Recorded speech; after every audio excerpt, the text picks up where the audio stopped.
But I'll also add this. When we talk about Super Bowl, like, we probably should just get that word out of our mouths, but not for the reason that you think. Not because it's unreasonable to think that the 49ers are involved in this process. It's unreasonable to even think about it in week 3, right? We did this last year, and it was halfway through the season. And you got laughed out of the room if you thought the 49ers should even stay with Jimmy. And then 2 months later, they had a lead in the fourth quarter of the NFC title game. I don't know where this season's going to go. Let's do week 4. Let's do week 4, right? Like the idea, now they're a Super Bowl team. Now they're not a Super Bowl team. Next week they are a Super Bowl team. It's week 3. We can't talk about who's going to the Super Bowl yet because the journey is going to have all kinds of things unfold. Look what happens every Monday. Every Monday we come in and go, oh my gosh, Friday, the Bills were never going to lose. Monday, Miami's amazing. Okay, Friday, the Chiefs are never going to lose. Monday, what the hell were you doing, Pat Mahomes? What the hell was that? Mac Jones, you're going to miss a month. Like, it's going to change every Sunday. So the 49ers right now are in a really bad spot. But nothing has happened that's got anything to do with January, in my opinion. Not yet. But if you think about January with this team, you got no shot because your offense. I'm not thinking about January. I'm thinking about. We're taking it one day at a time here on the Willard and Dibs program. Mark. October 3rd. If you get to January and this is your quarterback and this is your offensive line and this is your offense, you don't have a shot to beat a lot of these teams in the NFC, let alone to go to the Super Bowl and beat a Kansas City, a Buffalo, and you got to put Miami in that same category right now. If you went up against Philadelphia, they have too much offensive firepower for you. Great. And you want to talk about week 4, and we'll get into it as this week goes on because it is Rams week. You've got your hands full against a team that took you apart last year in the NFC Championship game. They're defending champions. And they look to be in a lot better shape than you do right now. Except for they've also been the 49ers elixir at times. Remember, last year. Until they weren't in the playoffs when it actually mattered. Jimmy, go beat the Rams on a Monday night or you're fired. And he did. And then the 49ers were really good in the second half. So I don't know what's going to happen on Monday. That's a different team than this team. It feels a lot different. Agreed. But there was zero confidence going into that Monday night game last year. Zero confidence. And more confidence than you have going into this game, I would say.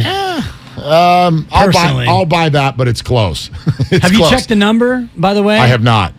Man. I have not. And I wonder if this can't be updated. I gotta refresh it. Okay. We'll hold that. By the way, and you had asked a question. We're gonna go right back to the phones. You had asked a question. What were the two teams? After tonight, there will be 2 teams with fewer passing yards than your 49ers. Because right now, Dallas and the Giants are both below the Niners, but they don't need much to pass them. Well, the Giants need 201 yards passing to pass the Niners. Okay, that's not a given. The Cowboys need 116. Okay, one of them I got to think is the Bears. Correct. Okay, 235 passing yards in 3 games. Listen. I know this is a conversation for 3 weeks ago. Justin Fields looks so bad on the football field.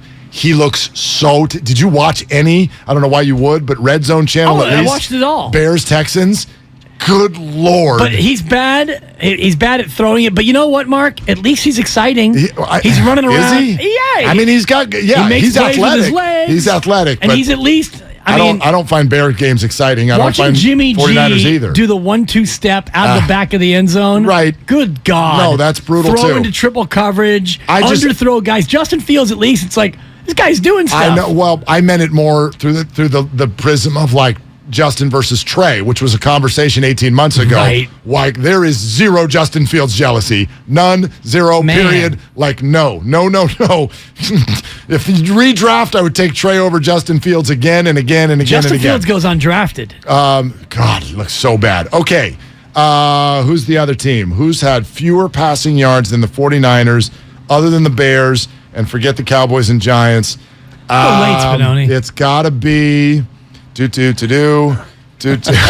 was confused because I thought you were like going to the It's got to be. I got a couple candidates here. I'm gonna go. Golly, I'm gonna go with the New Orleans Saints. That is incorrect, Mark. Is it Seattle? No. Who is it? Right, New Orleans. They're pretty far up there, aren't they? Are they? It is the Carolina Panthers. Oh, Carolina Panthers. Yeah, I should have got that. The Saints are actually 8th in passing yardage. Yeah. Okay. They're Buffalo not scoring a lot of 1, points. The Chargers 2. Philadelphia. Look Number at 3, Philadelphia. Jalen Hurts. Oh, believe me, I got him on my fantasy squad Yeah, here at you do. 95.7 the game. And I know then exactly Tua. what he's doing. All right, Mark in Half Moon Bay. Wow. And again, 888-957-9570. Like, plenty of room for you to get your frustrations out. But what is it you want to do? You know, I'll keep pointing out, they fired the guy. Jimmy was brutal last night. They fired him, and now they're forced into putting him back into the game. So it's not like there are a lot of options for the 49ers right now.